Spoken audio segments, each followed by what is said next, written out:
حضرت فضیل بن عیاض رحمۃ اللہ علیہ ڈاکو تھے اور نرے ڈاکو نہیں تھے، ڈاکوؤں کے سردار تھے۔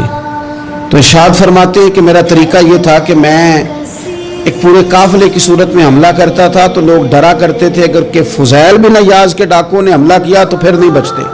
ایک دن گزر رہا تھا تو ایک قاری صاحب آیت پڑھ رہے تھے، لا تقنطوا من رحمت اللہ، اللہ کی رحمت سے کبھی نا امید نہ ہونا، ان اللہ یغفر الذنوب جمیعا، بے شک وہ سارے ہی گناہ معاف کر دے گا۔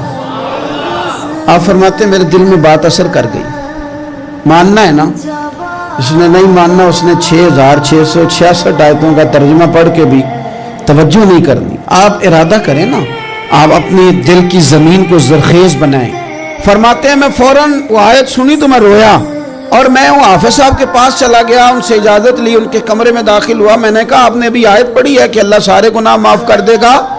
تو جس بندے نے کئی سال ڈاکے ڈالے ہوں، بیٹیاں روتی رہتی ہوں پر وہ مال لے کے آ گیا ہو، مائیں واسطے دیتی رہتی ہوں پر وہ لوٹ کے نکل آیا ہو، اب جی اگر وہ بندہ بھی سچے دل سے توبہ کرے تو اللہ معاف کر دیتا ہے۔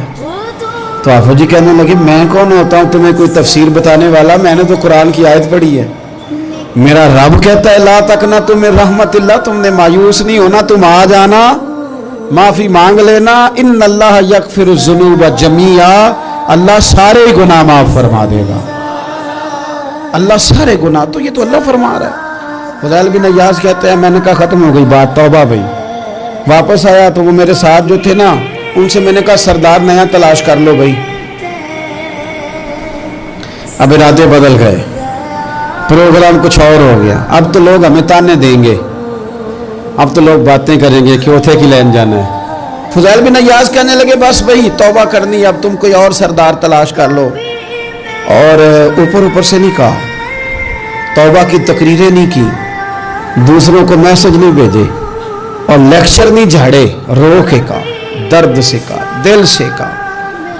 تو وہ جو باقی کے تھے نا ان پر سردار کی بات کا اثر ہوا، کہنے لگے سردار ہم نے سردار نیا نہیں ڈھونڈنا، اگر چوریاں مل کے کی ہیں تو اب تو اس طرح تو نہ کر، توبہ بھی مل کے ہی کریں گے، اب اللہ بھی مل کے ہی کریں گے، اب بس تو اگر ادھر جائے گا تو ہم بھی تو جائیں گے نا۔